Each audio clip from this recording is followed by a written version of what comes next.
It's Identity's best week ever.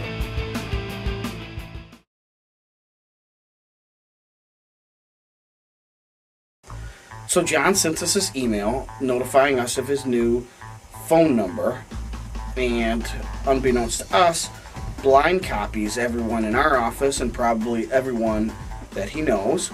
And of course I think he's just sending it to me, so I forward it to everyone in our office, and Pam gets it and she thinks that he only sent it to her and forwards it to everyone in the office.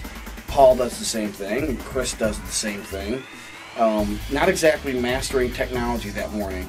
What was odd was that it was before 8:30 and there were a good 10 people in the office that day.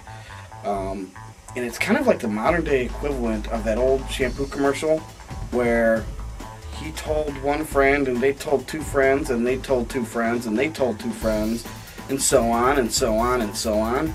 But with modern technology, I don't think you need to do that anymore. Yeah, John Disher, that was a crazy morning in the office. I mean, from someone who we rarely hear from to cause so much disruption, it was the Twilight Zone. What would have been more efficient is if I had just walked out into the hall and said, "Disher's got a new phone number!" That probably would have been less disruptive to the office that morning. But the thing is that everybody received the email except Brandon. You see, John Disher didn't get the memo that since November, Brandon's only communicating via Twitter. Brandon is our office's resident guru in social media, or put another way, resident nerd, or dweeb, or geek. And he got invited to these two prestigious speaking events and was very excited about it, to speak on social media in front of Walsh College students and graduates and businessmen and entrepreneurs and so forth. And we were wondering, would he have time to fit all that in and still service clients and work? And then we all realized he doesn't do that now anyway. So when Brandon let everybody in the office know that he was asked to speak to Walsh College, the funny thing is obviously they didn't know that he doesn't communicate to humans directly. It's a known fact around here, so he basically requested to do his entire speech via Twitter. We'll see how they like that one.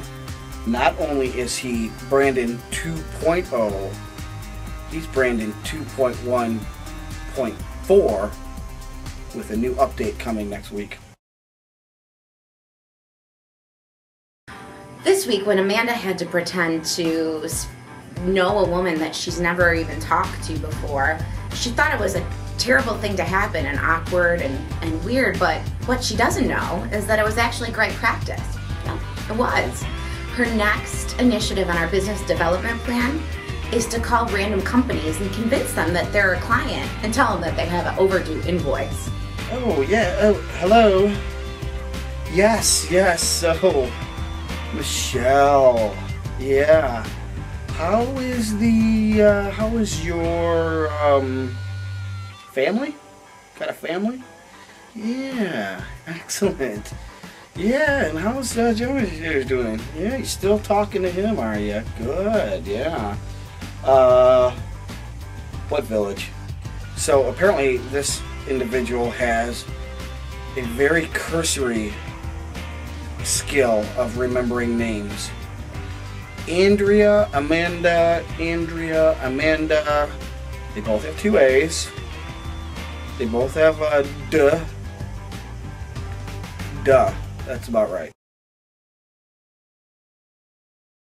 So she drove a total of probably 8 hours, an hour and a half to Ann Arbor, or from Ann Arbor to Bowling Green, 2 hours from Bowling Green to Columbus, sat through a 3-hour meeting, drove 2 hours back to Bowling Green, an hour and a half back to Ann Arbor. And on the way there, she was, oh, blah, blah, blah, graphic design, blah, blah, blah, brochures, blah blah blah, Creative Suite 3 Adobe, and then at the meeting she was, you know,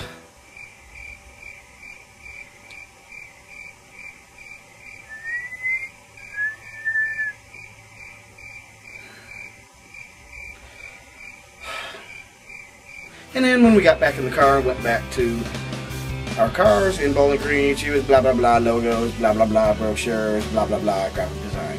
Oh, poor Bethany. She had to drive 9 hours to communicate 9 minutes in a meeting. I envisioned Bethany waking up that morning thinking, finally a client meeting in Columbus, I've heard so much about it. And then I envisioned her coming back home that night and looking at her husband and saying, what the hell just happened today? What a terrible day. But on the surface, you know, it seems like a bad thing, but it's actually 4 minutes longer than she works in an average work day, so it wasn't so bad after all. Megan and her customer appreciation event.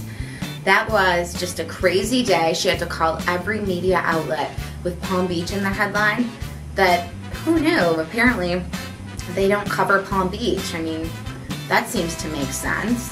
So Megan has the, what they call in the PR business, the perfect story. It was a customer appreciation event, which is just a PR person's dream to be able to pitch to the media. Dumb luck that day, there happened to be someone who I think got abducted in the area, which is a tragic event, and somehow bumped Megan's story, what we call in the business getting bumped from the front page, or being a slave to the news cycle. And but if there's ever a story, a news story that deserves front page coverage and, you know, top of the news hour headlines, it's a customer appreciation event. Wasn't to be that day, but you know, these abductions and crimes and you know tragedies, those happen every day. But a customer appreciation event, I mean, that's news that only comes around once every couple hours. But you know, after the dust settled, she was really starting to doubt, which, you know, whether right or wrong, she was starting to doubt whether her media relations tactics were up to date.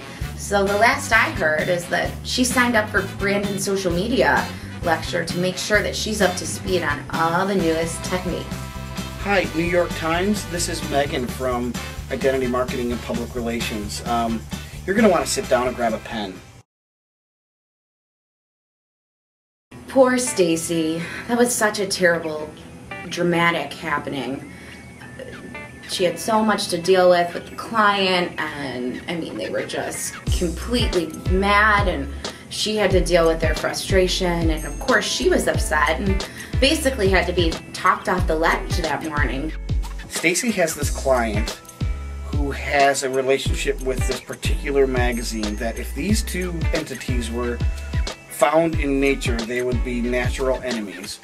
Or put another way, they are an example of Murphy's Law on steroids. If anything can go wrong, not only will it go wrong, but it will also injure someone in the process.